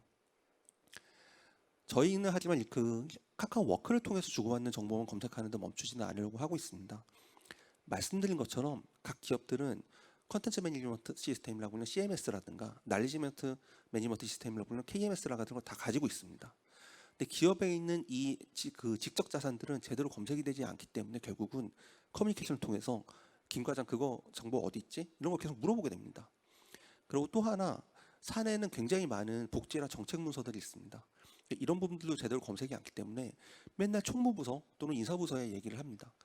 사실상 모든 회사가 스텝 부서들이 이런 본연 업무를 하지 않고 어떤 직원들의 고충을 처리하는 Q&A에 굉장히 많은 시간을 소비하는 게 모든 기업의 문제입니다. 근데 저희가 AI 기반 기업용 통합 검색 엔진을 준비를 하고 있고요. 이거는 모든 기업들이 굉장히 쉽게 20년 동안 쌓아온 통합 검색 기술을 쓸 수 있도록 하는 서비스를 준비를 하고 있습니다. 이거는 실제로 저희가 이제 카카오워크를 쓰고 있는 카카오 엔터프라이즈에서 카카오워크를 쓰고 있는데, 저희는 생활백서라고 하는 사내 정보, 그 사내 복지제도 같은 것들을 모아놓은 어떤 다큐멘트를 실제로 카카오워크에서 바로 검색할 수 있도록 연동을 해놓고 있습니다. 저희는 뭐 대출을 어떻게 받는지, 뭐 보험금은 어떻게 탔는지 이런 것들을 인사팀에 물어보지 않고 바로 카카오워크에서 물어보면은 굉장히 강력한 검색 기술로 이걸 다 찾아주고 있습니다. 검색도 AI 기술이 이제 발전된다고 말씀을 드렸는데요. 저희가 이제 또 그 카카오가 날리지 그래프를 굉장히 좀 많이 쌓아놓고 있습니다. 날리지 그래프는 또 컴퓨터 쪽에서는 굉장히 또 각광받는 DB 검색 기술인데요. 이게 그 한마디로 얘기하면은 지식 그래프 기술을 쌓으면은 어떤 그래프가 안에 어떤 정보가 쌓이기 때문에 정확한 키워드를 입력하지 않아도 검색이 됩니다. 예를 들면은 회사에 카카오톡 프로젝트 리더가 누구야? 라고 물어봤을 때 그거는 이석영입니다. 뭐 이렇게 대답을 해준다던가 카카오의 기술이 적용된 건설 분야 프로젝트가 뭐지? 라고 얘기했을 때 그거는 포스코 더샵의 카카오아이가 적용된 프로젝트입니다. 이런 식으로 키워드를 넣지 않아도 어떤 DB 노드 간의 그래프에 쌓인 어떤 날리지만 갖고 추천을 해줄 수 있는 서비스를 저희가 제공을 할 수도 있습니다. 이 기술은 말씀드린 것처럼 이미 그 다음 그리고 이제 카카오에 있는 포털 통합 검색에 적용이 되어 있습니다. 이 기업에도 적용될 수 있는 부분들이 저희가 고민을 하고 있고요. 두 번째로 이제 AI 기술을 더 이제 저희가 수준 높은 AI 기술을 쓸 수 있으면 아까 말씀드린 일을 위한 일도 줄일 수 있습니다. 이거는 뭐 너무 이제 좀 그럴듯하게 사람들이 다 이해하고 이제 그리는 신들인데요. 예를 들면 이제 원격 근무가 활성화되면서 이제 화상회의 기능도 많이 쓰고 있습니다. 카카오 워크에서도 메신저와 함께 화상회의 기능을 제공을 하고 있는데요. 저희는 실제로 여기에 STT 기술을 활용을 해서 이를 자동으로 기록을 해주고 하는 서비스를 준비를 하려고 생각하고 있습니다. 실제로 카카오 엔터프라이즈가 제공하고 있는 그 AI 애플리케이션인 헤이 카카오 앱이라는 게 있습니다. 헤이 카카오 앱에 들어가 보시면 카카오 아이 음성 명령을 내려서 쓸 수 있는데 거기에 최근에 보시면은 받아쓰기 서비스가 들어갔습니다. 이 받아쓰기 서비스를 화상회의에 결합을 하면은 실제로 회의 록을 자동으로 기록해주는 효과를 낼 수가 있고 당연히 이제 화자를 구분을 해주고 나아가서는 중요한 키워드만 발췌를 해서 AI가 직접 요약을 해줄 수도 있습니다. 이런 부분들까지도 저희는 이제 지향을 하고 있고요. 그러고 대한민국에 있는 대부분의 기업들은 사실은 생산 기지가 해외에 있습니다. 그래서 보면은 베트남이라든가 특히 베트남이나 동남아시아에 굉장히 공장이 많은데요. 이런 현지인들하고도 굉장히 많은 커뮤니케이션을 하게 됩니다. 이런 전문적인 행사에서 전문적인 통번역사분들이 이제 당연히 이제 해야 되는 일들도 있지만 보면은 각각의 메신저에서 또는 화상회의에서 글로벌 커뮤니케이션을 할 때 빠르게 어떤 번역의 도움을 받고 있도록 하는 것들은 이런 것들도 또 대단히 중요합니다. 카카오 엔터프라이즈는 말씀드린 것처럼 AI 요소 기술을 대부분 갖고 있고 번역에 대한 기술도 갖고 있기 때문에 이것도 헤이 카카오의 번역 기술이 들어가 있는데요. 이런 걸 메신저, 화상회의에 적용을 해서 저희가 빠르게 어떤 번역이나 이런 것들을 제공을 하려고 하고 있습니다. 저희는 이제 OCR, 그래서 문자 인식이라든가 비전 인식 기술도 이제 제공을 하고 있는데요. 이런 걸 통해서 보면은 아까 말씀드린 것처럼 여러 가지 일을 위한 일 또는 이제 프로세스 상에서 어쩔 수 없이 제출해야 되는 영수증을 제출한다던가 또 비즈니스 카드를 인식을 한다던가 보고서를 또 다시 번역을 해야 된다던가 이런 부분들에 대한 것들을 굉장히 좀 빠르게 지원할 수 있도록 제공을 하려고 하고 있고요. 저희가 이미 저희 회사에는 얼굴 인식 출입 기능이 제공이 되어 있습니다. 사원증 사진만 업로드를 하면 얼굴 인식 출입이 제공이 되고 이런 것들도 어떻게 보면은 굉장히 많은 어떤 업무의 효율성을 도와주는 부분으로 갈 수 있다고 생각을 하고 있습니다. 근데 이런 것들이 결국은 저희가 지향하는 거는 쓰기 쉬워야 된다는 겁니다. 그 워커 어시스턴트가 결국은 이제 그 쓰기 쉬움을 만들어주는 어떤 저희는 이상적인 모습이라고 생각을 하는데요. 저희가 카카오 워크를 처음에 설명을 드릴 때 제가 말씀드린 것처럼 저는 카카오톡만큼 누구나 사실 이 워크 플랫폼을 쓰기 쉬워야 되고 그 사이에서 사실은 AI 기술을 정말 있는 듯 없는 듯 정말 쓰기 쉽게 이제 해야 된다고 생각합니다. 이거에 대해서는 조금 전에 이제 이경정 교수님 말씀하신 것처럼 우리가 사용법을 배우지 않고 쓸 수 있어야 된다고 생각을 합니다. 그게 사실 카카오 엔터프라이즈가 카카오 워크를 통해 추구하는 가치고요. 앞서 말씀드린 기술에 대한 부분들도 가장 쓰기 편하게 가장 쉽게 사용할 수 있어야 됩니다. 그렇기 때문에 사실 이제 카카오 워크에는 좀 전에 말씀드렸던 카카오 엔터프라이즈의 워커 어시스턴트 캐스퍼가 다 탑재가 되어 있습니다. 그래서 어떤 방에서든 캐스퍼를 빠르게 불러서 어떤 쓸 수가 있고요. 지금은 캐스퍼가 한정적으로 동작하긴 합니다. 지금은 카카오 아이 엔진에 있는 어떤 주요 정보 검색만 붙어 있기 때문에 뭐 그 방에서 뭐 우리 회사 주가, 특히 뭐 카카오 주가가 얼마야, 뭐 이런 걸 물어본다던가, 환율은 얼마야, 이런 걸 물어본다던가, 출장을 가야 된다 그러면은 부산 지역 날씨는 어때, 이런 것들을 물어보는 정도에 그치지만 제가 앞서 말씀드린 검색 기능들 여기에 기업용 카카오의 검색 엔진이 붙고 기업용 지식 그래프 검색 서비스가 붙으면은 캐스퍼를 통해서 바로 캐스퍼 우리 회사 작년 매출이 얼마였지? 라든가 그때 그 보고서 자료는 어디 있지? 이런 것들을 물어보면 바로 캐스퍼가 찾아서 대답해 주는 것까지 빠르게 갈 수 있습니다. 여기서 나아가 캐스퍼가 실제로 동작하고자 하는 거는 결국은 정말 비서처럼 일할 수 있는 부분입니다.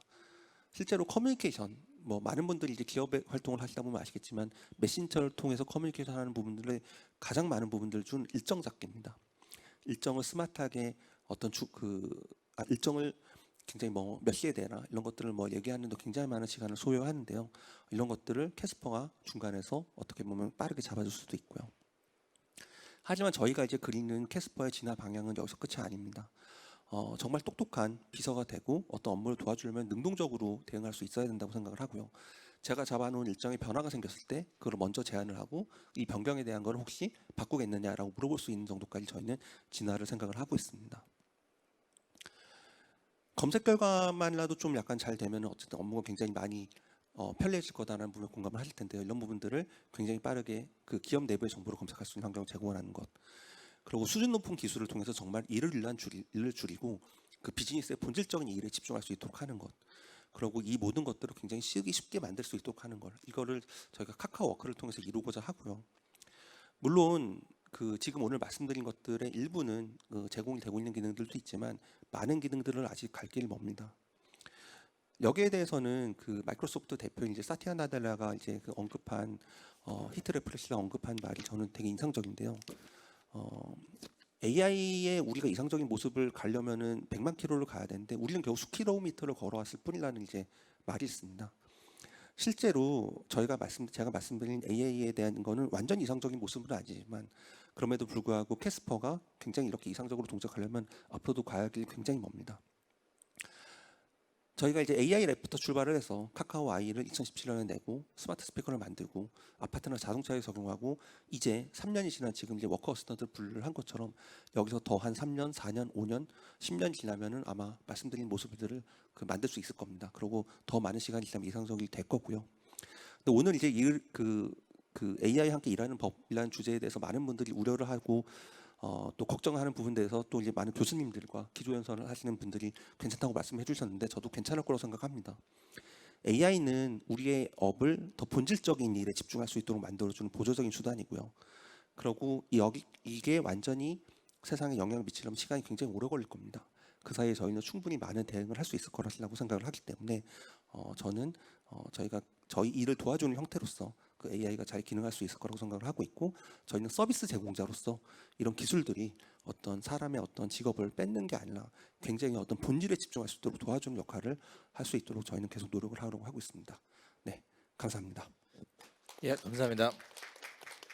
이석영 부사장님은 이제 카카오웍이라는 거를 설명하시면서 앞으로 AI를 이용해서 새로운 작업 환경을 구축하는 툴에 대해서 이제 잘 설명을 해주셨는데요. 사실은 약간 다른 질문 하나만 해볼게요. 네, 시간이 없으니까 간단하게만 지금 이제 카카오 엔터프라이즈라는 조직은 사실은 우리나라에서 제일 AI 역량이 높으신 분들이 많이 모이는 조직 중에 하나로 지금 알고 있는데요. 이제 AI 사이언티스트랑 그다음에 이제 지금 이런 걸 개발하려 그러면 아까 말한 뭐 UX도 굉장히 많이 강조하셨고요. 그다음에 또 그 일의 본질 같은 것도 굉장히 많이 이해를 해야 되고요. 그래서 어떤 인재를 앞으로, 그러니까 AI에 대해서 어떤 인재를 앞으로 원하세요? 당연히 이제 그 AI에 대해서는 이거는 사실 카카오 엔터프라이즈 계속 오랫동안 갖고 있는 숙제이긴 한데요. 딥러닝 엔지니어나 머신러닝 엔지니어 분들은 당연히 이제 계셔야 되고요. 하지만 이제 그거를 좀 전에 이제 교수님 말씀하신 것처럼 잘 응용할 수 있는 사람들이 굉장히 좀 중요합니다. AI 기술은 좋게도 쓸 수 있고 나쁘게도 쓸 수 있고요. 그리고 굉장히 이걸 어떻게 응용하느냐에 따라서 이거를 쓸 수 있는 방법이 너무 무궁무진합니다. 저희가 다들 AI를 공부하시는 분들은 아시겠지만 되게 좀 암흑기를 한번 지났죠. 저희가 이제 AI가 딥러닝 뉴럴 네트워크를 발전을 해서 지금 다시 이렇게 좀 알파고나 이렇게 해서 좀 뛰기 전까지는 그 어두운 계곡을 지났는데 다시 이제 뜨고 나서도 그 다음에 사실은 발전 속도가 생각보다는 그렇게 좀 더디게 돼 있습니다. 아까도 이제 기조연설 알파고 얘기가 나오면서 하지만 그거는 그냥 컴퓨터가 그냥 잘 해가지고 뭐 계산을 잘한 것뿐이다라고 말씀드렸는데 저희가 봤을 땐 기술에 대한 부분들은 어차피 계속해서 발전을 해나갈 겁니다. 하지만 이거를 잘 응용하고 어떻게 응용을 할 것이냐 이런 것들은 여전히 굉장히 많이 남아있는 숙제가 있습니다. 저는 오히려 그렇기 때문에 그런 쪽에 대한 것들은 더 좀 약간 인문학적으로 발전시키고 더 많은 어떤 상상력을 가지고 조금 더 이런 AI 기술을 잘 쓸 수 있도록 하는 그런 인재들이 필요할 거라고 생각을 하고 있고요. 그렇다고 AI의 그 코어 엔지니어 분들이 필요하지 않다는 건 아닙니다. 그러면 당연히 모셔야 되고요. 그러면서 동시에 그런 것들을 같이 가져야 된다고 생각을 하고 있습니다. 예, 알겠습니다. 그 마지막으로 우리 차인혁 대표님 지금 뭐 CJ 올리브 네트워크 그 대표로 계시지만 제가 알기에는 이제 앞으로 우리 CJ 그룹의 AI하고 그 디지털 트랜스포메이션을 그 총괄하실 걸로 알고 계신데요. 마지막으로 네. 말씀 부탁드립니다. 예. 네, 안녕하세요. 지금 앞서 지금 말씀하신 그 교수님들도 우리 카카오의 부사장님 말씀하신 결하고 저는 조금 다른 말씀을 드려야 될 것 같습니다. 그 약간 좀 제가 좀 소수 의견이라고 느끼는 부분도 좀 있는 게 AI가 잡을 다 없애지 않을 거고 당연히 그 어그멘터티브한 그런 증강을 해주는 그런 부분이 당연히 있을 거라고 생각을 합니다. 그리고 실제로 그렇게 되고 있고요. 근데 이제 요 말씀을 드리기 전에 좀 이런 걸 좀 저희가 생각을 해야 된다고 생각을 해요. 저는 이제 경영자인데 예전에는 이제 회사가 이윤 추구를 하고 성장을 하면 끝이었습니다. 근데 이제는 그 사회가 뭐 4차 산업혁명 시대라는 게 단적으로 뭐냐 앞날을 알 수 없을 만큼 모든 변화가 너무 많아서 앞으로 어떻게 될지 아무도 모른다. 기존에 있던 길을 가지고 그걸로 헤쳐나갈 수가 없다라는 게 이제 4차 산업혁명 시대의 그 가장 큰 특징이라고 생각하는데요. 그럴 때 뭐가 이제 중요하다고 생각이 드냐면 사회에 일어나고 있는 변화가 거기에 튜닝을 하고 기업들이 그 사회에서 일어나고 있는 사회의 문제를 해결하는 데 도움을 주고 최소한 해는 끼치지 않는 방향으로 경영을 해야만 이게 기업도 사회가 지속 가능하게 발전하는 데 기여를 하면서 기업이 지속 가능하게 발전이 된다고 생각합니다. 그런 측면에서 볼 때 AI 우리가 항상 이런 생각을 좀 해봐야 된다고 생각하는데요. 가령 이제 기본소득에 대한 이슈가 화두가 나왔을 때 참 재밌는 게 기본소득을 연구하고 그거에 대한 정책을 입안하고 그거를 실행할 수 있는 분들은 다 서울에 계시고요. 대부분 고등교육을 받으셨고 파워풀한 포지션에 있는 분들입니다. 근데 실제로 우리나라에서 기본소득에 가까운 일들이 이미 벌어지고 있다는 걸 저는 최근에 들었거든요. 이미 우리나라의 많은 지방정부나 재정자립도 굉장히 낮은 지역에서의 대부분의 경제활동이 공적인 자본에 의해서 이루어지고 있다고 하면 그거는 이미 많은 지역의 많은 수백만의 국민들이 이미 이제 그런 상황에서 수십 년 동안 살고 있었다라고 생각할 수도 있거든요. 근데 그거를 우리가 기본소득이라고 얘기를 안 하죠. 우리는 이제 서울에서 교육받고 고등교육을 받았고 또 좋은 잡에 있고 정책에 입안에 관여를 한다든가 실행을 하는 사람들은 그게 안 보일 수 있습니다. 저는 AI 같은 것도 비슷하다고 생각을 하고 있고 최근에 이런 얘기도 있었죠. 미국 선거를 보면서 민주주의는 이미 몇백 년 동안 확립되었다고 생각을 했는데 단 한 방에 민주주의의 근간이 흔들리는 것도 보았고 그럴 때 사람들이 이런 얘기를 합니다. 이게 아무리 좋은 제도고 우리가 다 가지고 있는 거라고 생각하지만 그게 항상 케어풀하게 너처링을 하고 그걸 누군가가 가치를 가지고 지키려고 노력하지 않으면 그게 다 한 방에 없어질 수 있는 그런 시대에 살고 있죠. 제 생각에는 AI가 우리 이제 일하는 방법, 조직에 미치는 영향, 사회에 미치는 영향 같은 것도 이 혁신가들이 보는 눈만으로 봐서는 안 된다고 생각합니다. 이게 우리 사회가 그렇게 정말 좋기만 하다면 가끔 가다가 서울에 살고 있는 우리가 거리를 지나갈 때 보는 그 폐지를 줍는 노인 할머님의 모습이라든가 6살, 7살짜리 어린아이들이 부모님들이 다 일을 해야 되기 때문에 위험한 그 횡단보도를 그냥 자기끼리 건너는 그런 모습을 보면서 우리가 이게 사회가 괜찮나? 이런 생각을 하잖아요. 그래서 그런 관점에서 저희는 조금 뭐 기업 경영자가 왜 그런 얘기를 하나 싶으실지 모르겠는데 아까 첫 번에 말씀드린 대로 지속 가능한 사회 발전 이렇게 격변의 시대에서 그런 관점에서 좀 보려고 하고 있고요. 좀 서두가 길었는데 자료 내용이 저희가 이제 지역에서 바이어블한 그러니까 좀 생존 가능하고 할 수 있을 만한 형태로 AI 워크포스를 일으키거나 키우는 게 가능하겠냐라는 이제 단초가 있었습니다. 근데 이게 왜 이 말씀을 드렸냐면요. 이제 그 뭐 저희 회사 같은 경우에 그 CJ 그룹의 어떤 AI라든가 빅데이터 애널리틱스, 또 클라우드 트랜스포메이션 이런 것들을 다 담당을 하고 있는데요. 저희 회사가 사실은 부끄럽게도 아직은 이제 CJ 계열사들의 매출이 뭐 86%뭐 이런 회사입니다.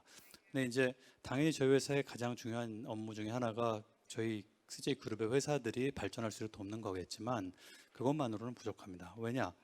저희 회사도 AI 엔지니어, 그 소프트웨어 디벨로퍼, 우리 사회와 전 세계에서 가장 핫한 디맨드를 갖고 있는 워크포스를 가지고 있는데 이분들한테 네가 해야 될 너의 존재의 목적이 다른 계열사 돕기 위해서 있는 거라고 하면은 그분들을 킵할 수가 없어요. 저희는 이제 다른 형태의 기여를 해야 됩니다. 바깥으로 나가고 있고요.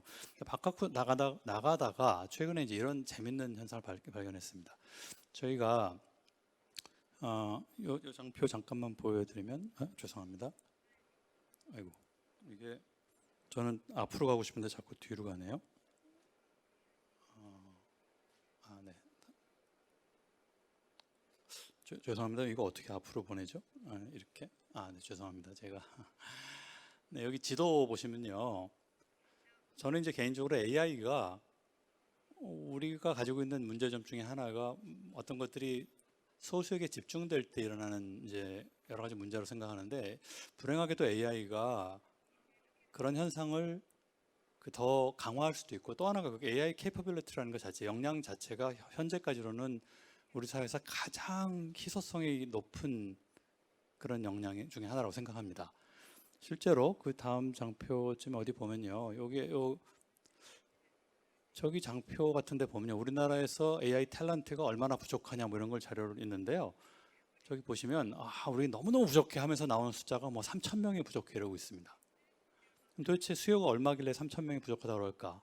그럼 기껏해야 한 2만 명? 1만 명?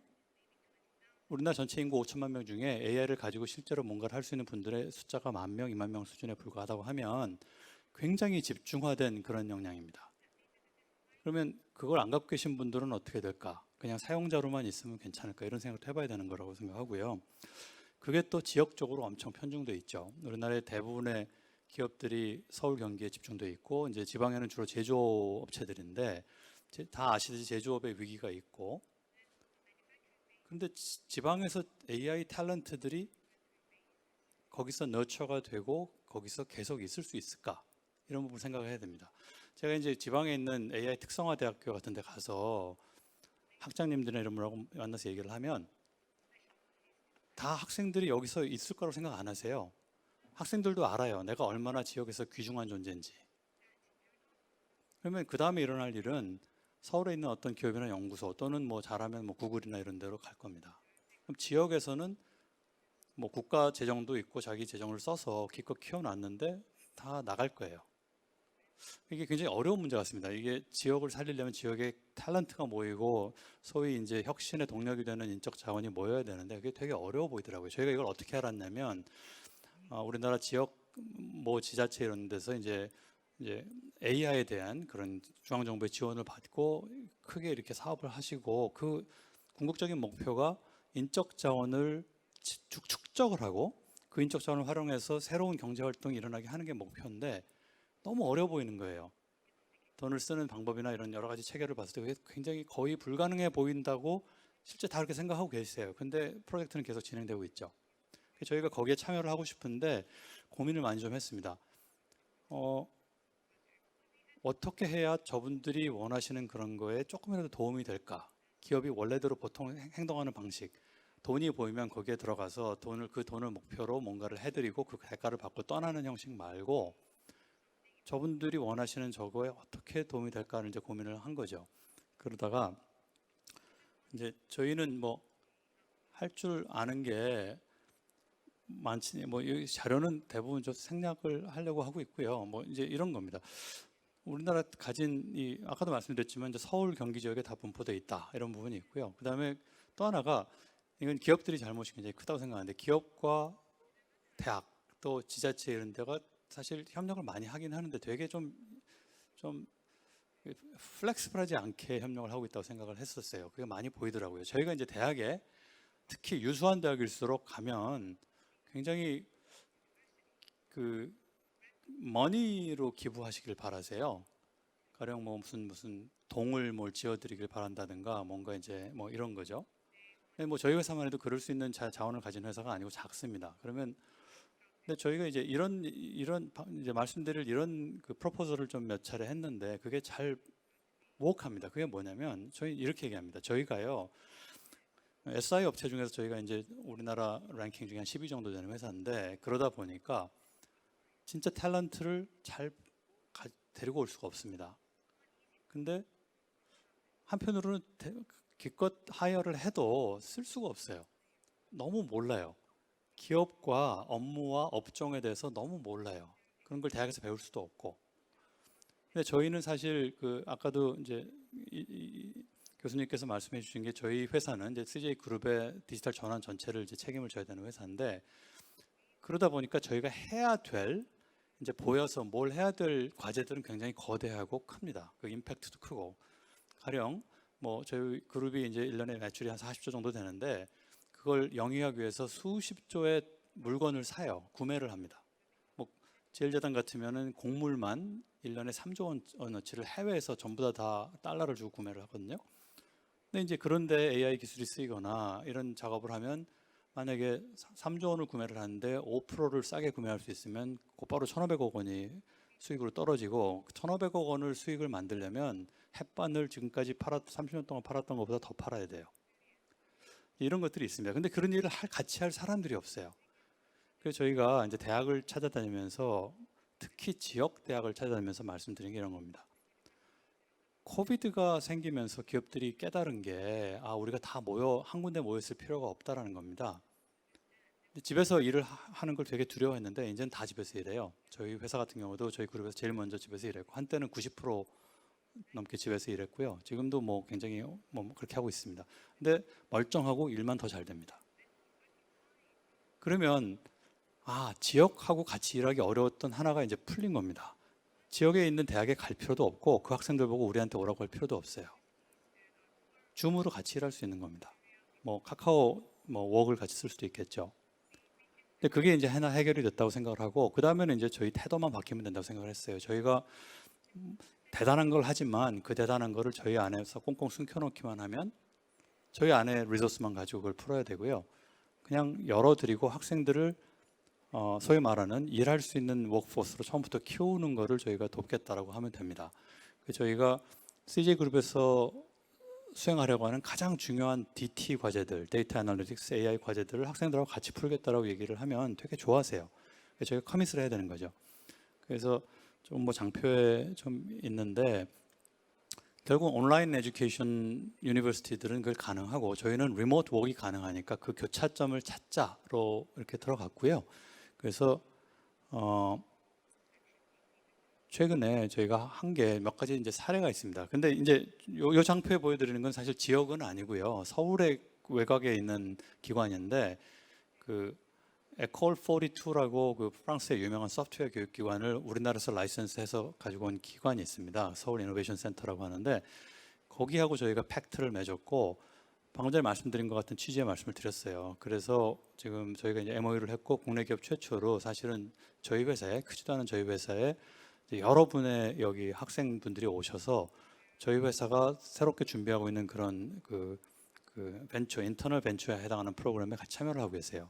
이 학생들이 너무너무 좋아했어요. 왜냐하면 이제 CJ 그룹이 사실 재밌는 것들을 많이 하고 생활 문화 영역이기 때문에 피부에 와닿는 것들 많이 하거든요. 컨텐츠라든가 뭐 그래서 그거를 새롭게 만드는 작업에 직접 참여를 했던 걸 저희가 이제 올해 봄에 하다 보니까 조금 더 갔습니다. 오른쪽에 이 장표에 보시면 저희가 최근에 이제 광주과기원하고 MOU를 했고요.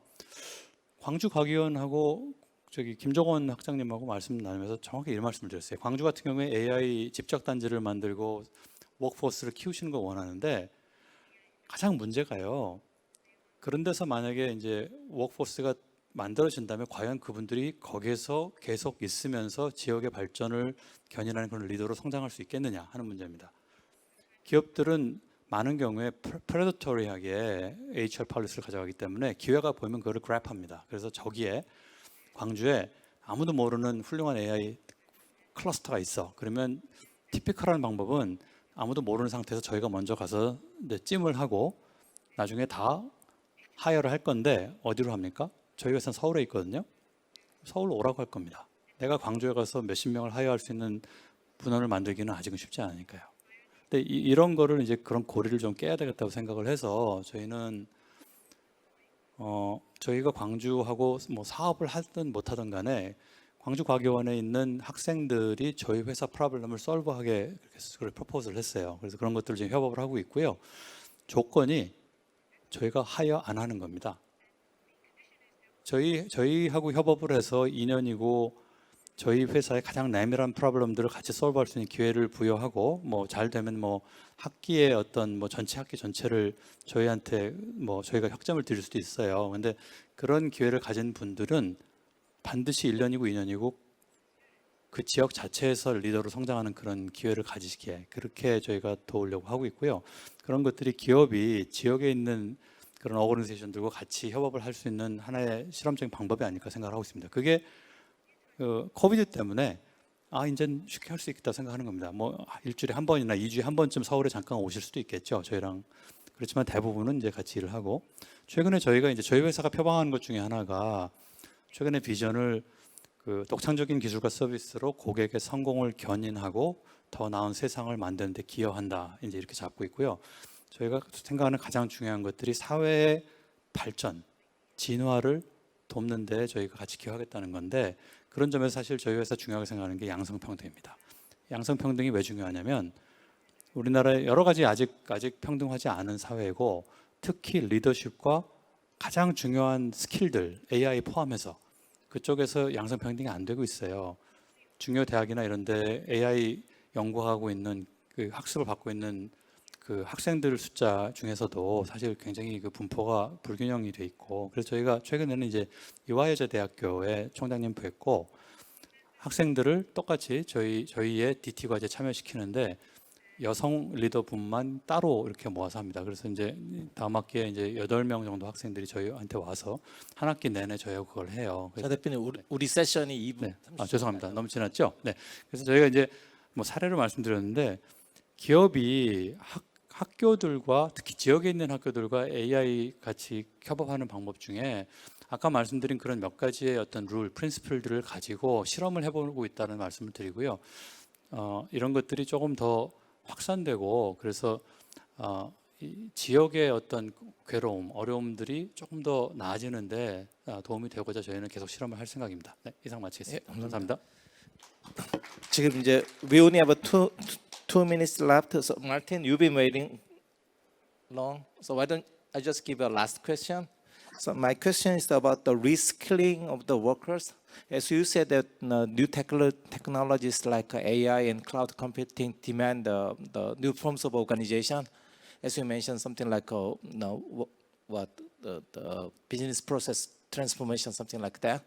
So in that way, the workers inside the organization, as an individual workers, they need upgrade or reskill their existing skills. So what do you think about the way to go with the best way of going with the reskilling?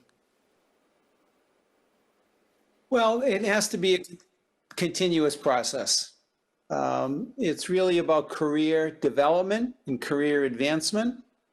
And we need to be able to focus on the agreement, or sometimes we use the term social contract among workers, employers, and governments, and to view learning as a lifelong exercise. Technology is going to continue to change. The competitiveness of business activity is going to continue to change. So skills need to be continuously developed, and learning needs to be continued on a continuous basis over the career of a worker. Thank you. 결국은 뭐 지속적인 결국은 트레이닝밖에 없다는 얘기를 하신 것 같아요. 마지막으로 그 비슷한 질문. 사실은 이제 이게 아시다시피 글로벌 HR 포럼이잖아요. 그러니까 결국은 우리가 이제 인재 교육에 관한 문제를 귀속이 되는데 그 이경정 교수님 이제 그 뭐 우리 여러 가지 얘기해 주시고 사실은 제가 우리 아까 카카오 이 부사장님한테 말씀드린 건데 마지막으로 대학에서 이런 AI 인재들 앞으로 우리가 필요한 인재들을 위해서 어떤 교육을 해야 되는지 좀 말씀해 주십시오. 비밀인데요, 사실은. 왜냐하면 경희대학교의 일종의 그 전략을 공개해야 되는데 어제도 부총장님이랑 굉장히 그런 이야기를 했습니다. 그래서 경희대학교가 저는 뭐 경희대학교에 있으니까 우리 직장을 정말 더 좋은 대학으로 만들고 더 좋은 연구와 교육이 돼야 되는데 제가 뭐 말씀드린 거는 일단 AIX를 해야 된다. 그래서 모든 단과 대학이 인공지능을 그 교육받고 졸업시켜야 된다. 그래서 저희가 경영대학원도 내년부터는 그 AI 비즈니스를 필수 과목, 보통 경영학의 필수 과목이라고 하면 뭐 마케팅 원론, 재무관리 원론 뭐 이렇게 되는데 정작 그 회사를 다니다가 경영대학원에 오신 분들은 AI를 배우러 오고 싶어 하시는 거죠. 그래서 이제 필수 과목에도 AI 비즈니스를 넣을 것이고요. 그다음에 모든 단과 대학도 이제 학부 졸업생도 AI에 대한 핵심을 모르고는 졸업하지 못하게, 물론 이제 각 단과대학 교수님들이 얼마나 그걸 받아들일지 모르겠지만 그런 것들이 이미 지금 MIT 같은 경우 슈와츠만 컴퓨팅 칼리지라든가 이런 데서 그 슈와츠만 그 컴퓨팅 칼리지 같은 경우는 패컬티 멤버의 50%는 순수 AI와 컴퓨터 사이언스, 그다음에 나머지 50%는 도메인을 한 분들, 뭐 화학공학자든 물리학자든 전자공학자든 그 분야의 전문가이면서 AI를 한 분들로 뽑기로 돼 있거든요. 그래서 이제 대학이라는 것이 상당히 그 개혁하기가 어렵지만 일단 학생들을 위해서도 그렇게 하고 그다음에 이제 이런 거는 좀 약간 아직 실현되지 못한 아이디어지만 저는 Q&A 스쿨을 만들어야 된다라고 좀 주장을 어제 했어요, 부총장님한테. 그래서 퀀텀, 그다음에 뉴로, 그다음에 AI. 그래서 제가 만약 다시 대학교에 들어간다면 퀀텀 컴퓨팅만 공부하고 뉴로 사이언스만 공부하고 그다음에 AI를 결합해서 지금 그런 프론티어, 그러니까 프론티어로 연구 교육하는 그런 것들이 필요하고 그다음에 AIX, 각 도메인에서 AI를 하는 사람들이 필요하고 그런 쪽으로 계속 대학은 좀 좋은 게 좀 더 앞서 나가는 게 장점이라고 생각을 해요. 앞서 나가서 계속 실험하고 또 실패하고 그런 과정에서 저는 그런 부분을 좀 강조했습니다. 예, 감사합니다. 뭐 한 3분 정도 지났는데 오늘 우리 그 사실은 세션 그 게스트 스피커들이 난 너무 좋아가지고 굉장히 기대를 많이 했는데 역시 보면 굉장히 서로 다른 각도에서 다 굉장히 좋은 얘기를 해주신 것 같습니다. 이것으로 일단 세션을 마치도록 하겠습니다. 땡큐 마틴, 그다음에 이경정 교수님, 이 부사장님, 차 대표님 감사합니다. 이것으로 세션 마치겠습니다. 네, 박수 부탁드리겠습니다. 네, 네 분의 발표자분들 그리고 좌장으로 함께 해주신 우리 좌장님께도 다시 한번 감사 인사드리겠습니다. 고맙습니다. 네, AI와의 협력 말씀해 주셨지만 조금 더 명확하게는 AI를 잘 활용하는 방법에 대해서 여러 가지 시각으로 또 분석을 해주셨죠. 대단히 고맙습니다. 자, 오늘 오전 이른 시간부터 함께 해주셨는데요. 조금 시장하실 것 같아요. 자, 지금부터는 1시 50분까지 점심시간 갖도록 하겠습니다.